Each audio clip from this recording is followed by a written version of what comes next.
Meanwhile, Captain Buzzkill has returned home while they've been out gallivanting around, and he's returned with not only his girlfriend that they've never met, but also Uncle Max, who is a musical talent scout. I wonder where the children are. Oh, Captain, you're home! Herr Discipline will have none of this happiness and levity. Games, sing songs, give treats. Ridiculous. All right, go inside.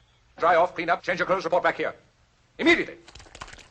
Maria argues that the children are being restrained and imprisoned while El Capitan firmly buries his head in the sand. He's just about to fire her when what should he hear wafting through the garden? It's singing. The children? I taught them something to sing for the Baroness. Music does indeed soothe the savage beast, as hearing his children sing unlocks something dormant inside him, perhaps seeing that his children really are talented and he's been too strict with them and holding them back.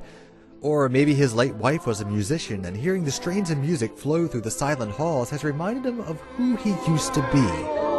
To the hills, when my heart is lonely. Whatever the reason, it's the turning point of the entire film as he takes back all the nasty things he's ever said to her and he asks her to stay.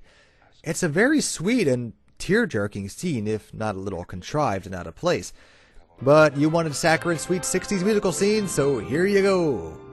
So, either a few hours or a few weeks later, Maria has taught the children not only to sing as a perfectly practiced singing troupe, but puppeteers.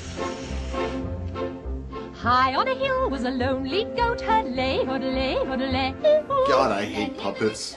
Here's another song that many have heard 1,000 times without knowing where it may have originated. Such a simple and fun song.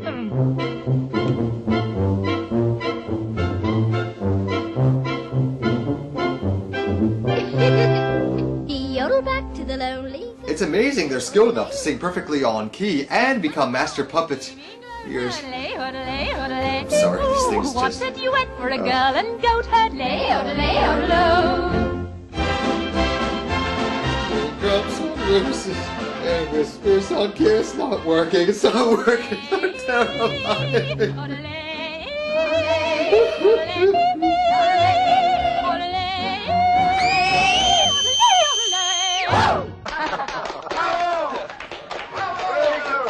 The ever-vigilant Uncle Max announces that he'd like the children to perform at an Austrian music festival, but even the softened-up father won't allow that.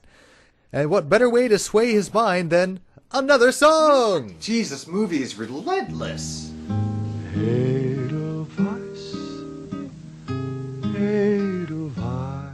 So endearing this song became, and iconic to the movie, that many thought it to be the national anthem of Austria.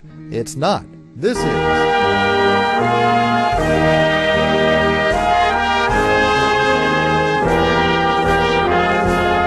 It's a lovely song, and I used to have a music box with this song as a kid, though I never know where it came from.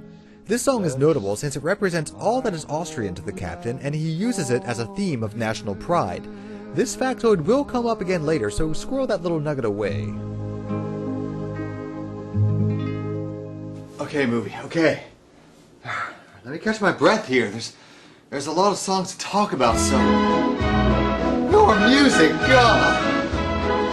Who would have thought a movie called The Sound of Music would have so much music in it? So now there is to be a party in the Von Trapp house in who knows how long, and the entire country was invited, except for those annoying poor people.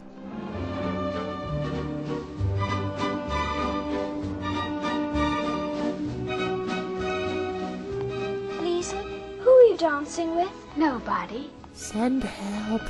Good. We'll have to practice. Do allow me, will you? This is a Ländler, incorporating elements from all the previous songs.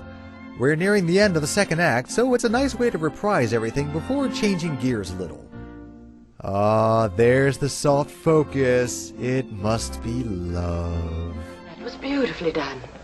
What a lovely couple you make. Maria, now usurped as the passive-aggressive princess, takes the children up to bed, but not before they say goodnight to everyone. With a song! Oh, take it easy on me, movie. Must continue on. There's a sad sort of clanging from the clock. Another iconic song, heard in movies, TV shows, cartoons, and elementary school talent shows countless times. and for good reason.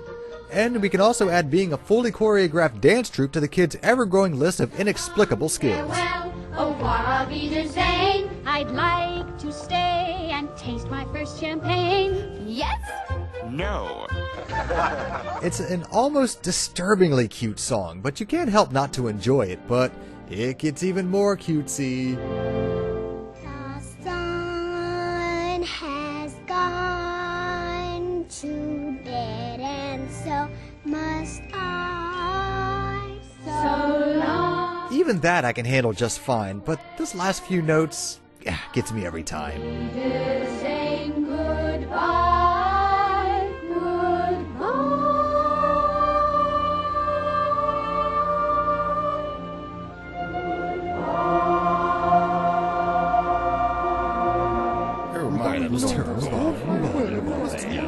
Lest we forget there might be a plot to this movie other than Maria's healing the family, we're reminded from an even larger joy kill that the Nazi invasion is coming. But Georg, being irrevocably patriotic, shuts him down for harshing his buzz. You flatter me, Captain. Oh, how clumsy of me. I meant to accuse you. Oh, burn! Upstairs, it's time for a little girl talk, and the passive-aggressive jargon runs rampant. Now, where is that lovely little thing you were wearing the other evening when the captain couldn't keep his eyes off you? The Baroness heaps on the shame until Maria can stand the guilt no longer. She has got to get out of this house before the captain and her could fall in love and disrupt the family.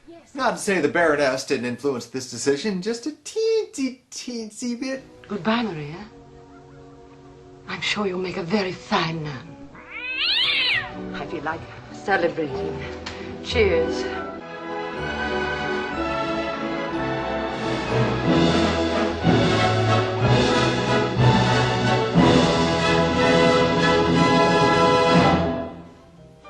And thus ends the first part of Sound of Music. It's almost too much. Too much for one review anyway, so let's split this bugger up into parts, shall we?